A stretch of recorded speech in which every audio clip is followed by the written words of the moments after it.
Welcome back to Diamonds in the Rough, where I talk about some of those underrated films to ever exist. And today we have a movie based in the young adult fiction genre. And normally these would suck, but today I'm talking about one that was purely screwed over by its book purists and was liked by the majority of just the general public and people who are open to change. And today, we're talking about The Maze Runner.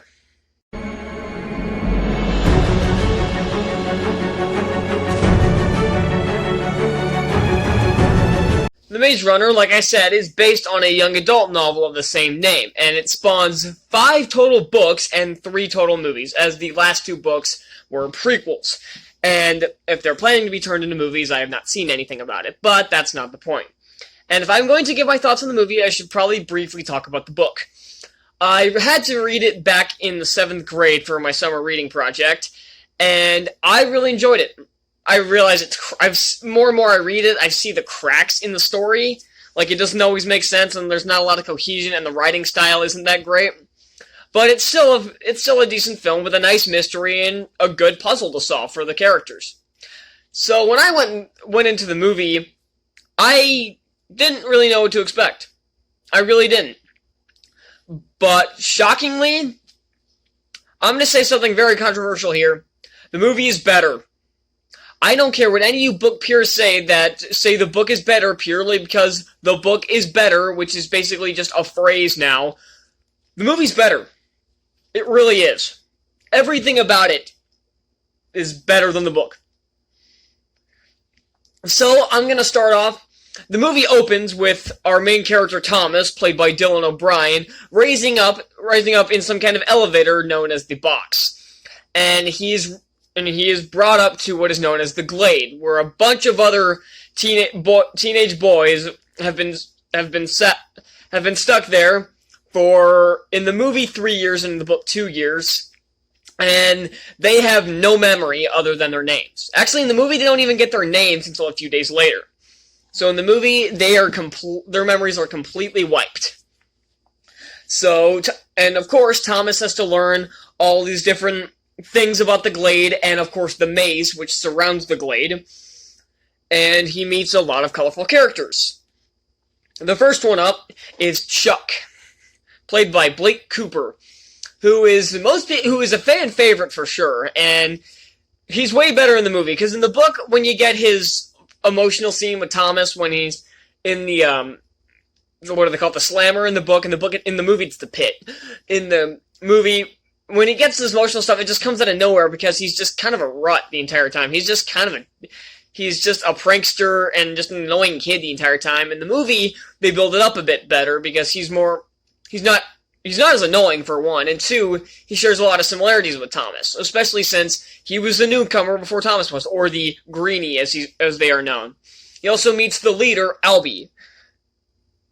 I can't remember the actor's name, but I think both the names started with A. Maybe, I don't know. I can't remember the guy's name. But he, like I said, is the leader of the Glade. And his second-in-command, Newt, played by Thomas Brodie Sangster, the blonde British dude, who was also in Game of Thrones and apparently in Star Wars 7 for a brief second, which I thought was very interesting. And along with Minho, who is the leader of the runners who run the maze looking for a way out. And there are a few others, including their first ever girl who shows up about 40 minutes in, named Teresa. And she comes in, and that's when everything starts to be thrown out of whack. So, the basic setup for this movie, this seems like it's the perfect scenario.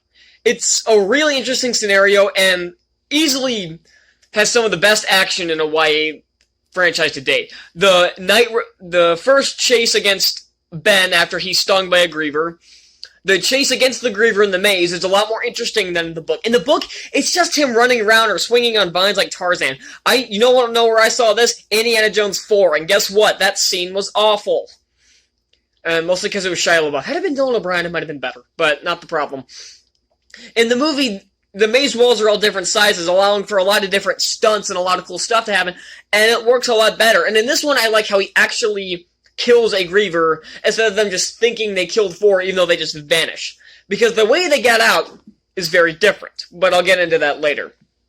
And of course, the night raid is, I think taking it one at a time in the book was maybe a bit, I'm kind of torn on this one, because taking them one at a time was a great way to build suspense that they really need to get out of the maze. But in this one, probably for time reasons, is that it's just an all-out massacre, where they're just taking as many kids as possible.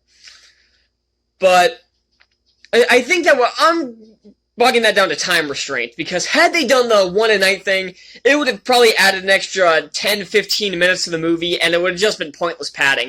And especially since the way they get out is different. In the book, they have to put together all the maps, and it spells out a bunch of words that they then type into a computer-esque thing after they jump into what is known as the hole. It's the Griever hole off the cliff. And it's like this invisible thing that they're able to jump into and gets them to this computer-like machine. In the movie, it just appears after a few walls go up, after Thomas kills the Griever, and it has some kind of like metal tube device thing that has the number 7 in it, because it's in section 7 there are 8 sections and the 7th one. In the movie, the puzzle is a lot more simple, where it's simply the 8-number code in the order the sections of the maze open up. And I think that was a lot more clever due to the time restraints they had. Had they done this stupid word map thing, it wouldn't have made a lot of sense, especially since you don't really see that many maps. It wouldn't have made a lot of sense for this just to come out of nowhere. And like I said, I was getting into the action. The chase scene after Thomas and Minho find, I guess I'll just call it the Griever hole. They don't call it the Griever hole in the movie. But the chase scene where the maze is where the blades try to trap them in, and then the walls start breaking apart and they have to run through it. That is some of the best action a young adult movie has ever had. This is way better than anything that was in the Hunger Games movies or in the Divergent films. It's one of the best action sequences. Probably one of the best action sequences I've ever seen, because it's really creative. And even though there's no fighting, it's just them running. It's suspenseful and it's action-packed, and it just looks really good. This movie looks phenomenal, and it had a $34 million budget. And you can tell the majority of that money went into the set. This was filmed on location. This was actually made. They didn't build the entire maze, I don't think, but they built enough sections for them to be able to shoot. This was all done practically. With the exception of the Grievers, which were a combination of practical and CGI, which I think was a good move. I don't see how you could have done these things practically, but I'm glad they didn't go all out CGI. Wes Ball is mostly a visual effects guy, but he took on directing for these movies, and he does very well with the directing, which is really shocking, and he makes sure every minute detail is perfect. He makes sure everything looks as good as possible. One issue with that, and especially during the chase scene with Thomas and Minho, is that it leaves it open to a lot of continuity errors. And that's something this chase sequence has in particular. Every once in a while, Thomas will be on one side of Minho, and then in the next shot he's on the other side. Or he'll be running, in the shot where it's close, just showing their faces. He at least looks like he's running right next to Minho, and then all of a sudden he's 5 feet back. And it creates a rift between it's like that Mystery Science Theater quote, space is warped and time is bendable. Yeah, that's kind of what I'm seeing here. It's like he's just teleporting in different places, but other than those little continuity errors, which I think most filmmakers can't avoid this. The first Harry Potter film was guilty of this pretty badly, and I don't think I've seen a single movie franchise that doesn't have at least one continuity error, so I'm gonna let those slide. And it's not like they're prominent throughout the entire film, and it's not like even they're that noticeable. They're just things I notice because I have an eagle-eye view for films like this. But the thing that really pushes this story above the book, and why I think it's better, is the characters. The characters in the book are all the same. They all act the same, they all sound the same, they all talk the same. You could give a given line to any character and it would change nothing. Everyone's either a jerk or or just sarcastic or just in full out rage mode. No one acts like a normal human being in the books except for Thomas. And some of the character changes that are pretty major, but work in the movie's favor. One of the biggest ones is with Gally. In the book, Gally's a jerk from the start because he'd already been stung by a griever, and one of the effects that a griever sting gives you is parts of your memory back, which is what gives Thomas the information he needs to get them out of the maze. Although in the movie, it doesn't give them information on how to get out, since he and Mino already figured it out. It gives him an insight into his past and who he was, and that he worked for Wicked, WCKD.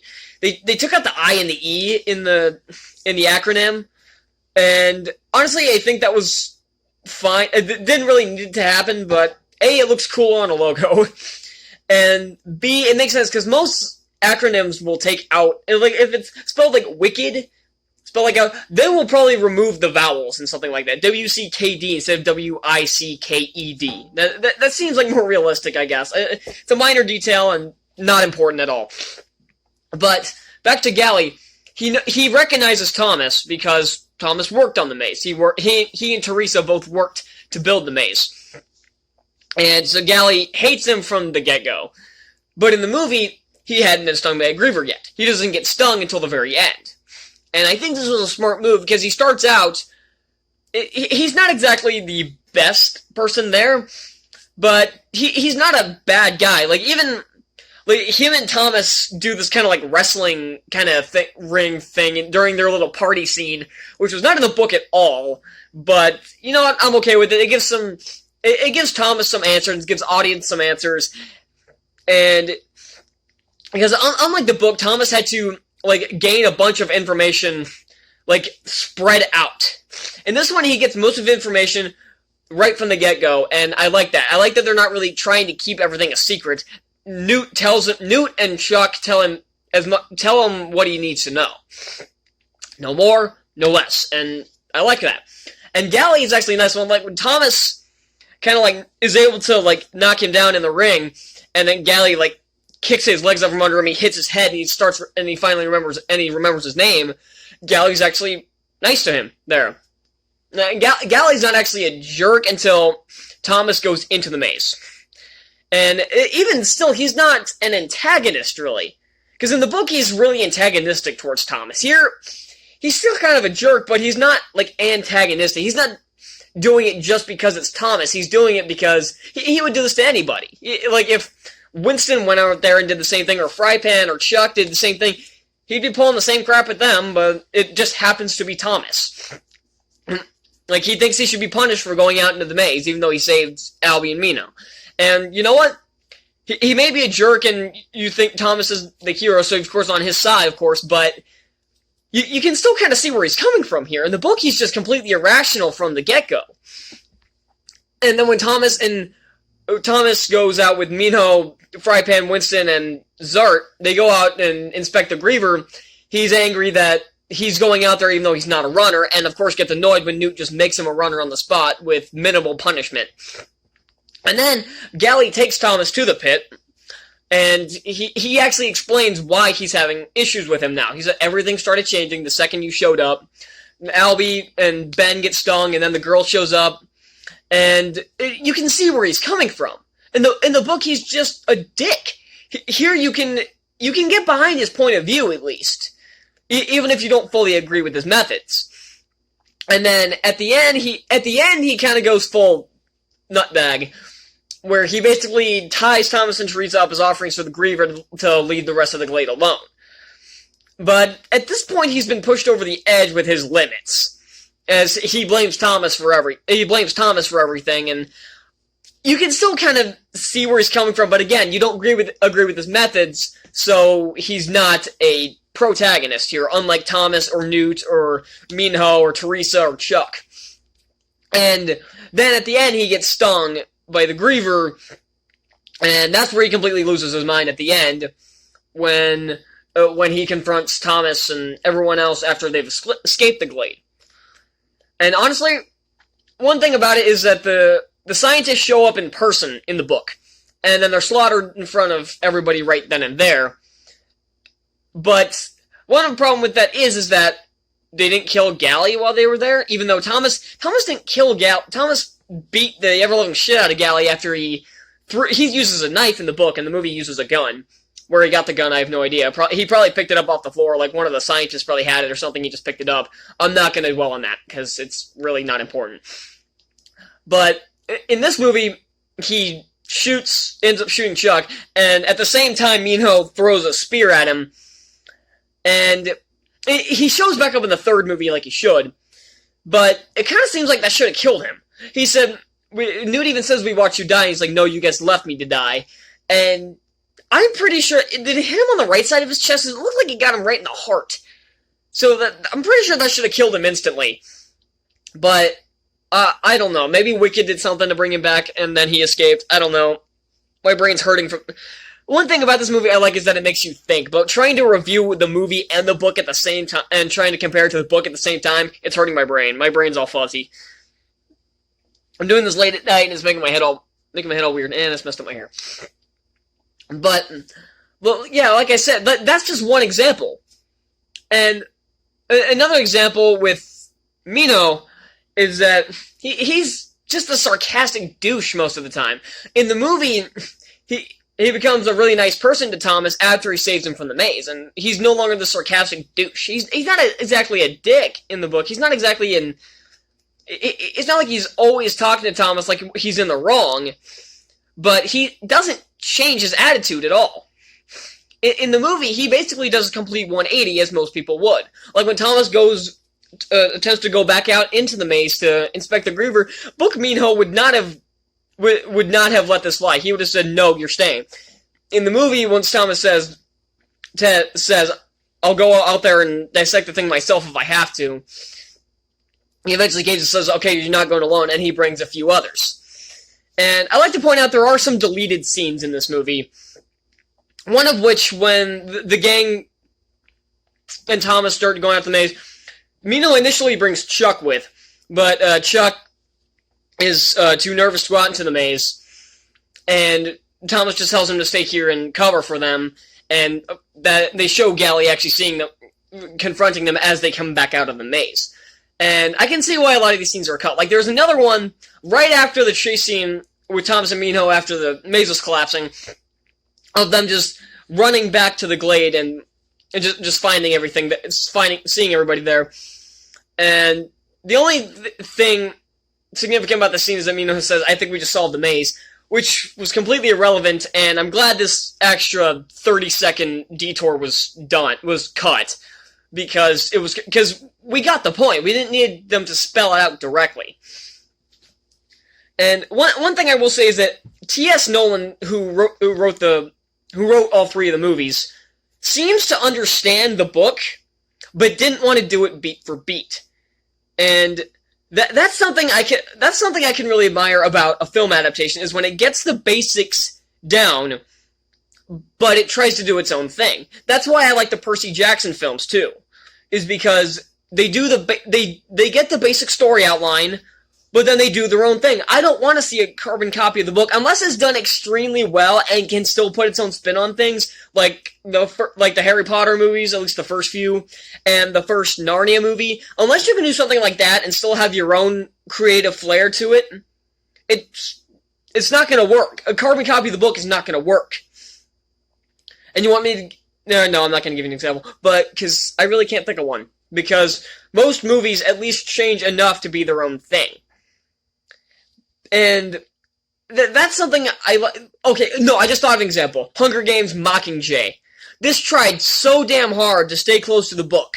But guess what? That third book in the series sucked. So guess what? The movies sucked. They were boring as shit, and it did not need to be 2 parts. I can kind of blame that on it being 2 parts when it didn't need to be.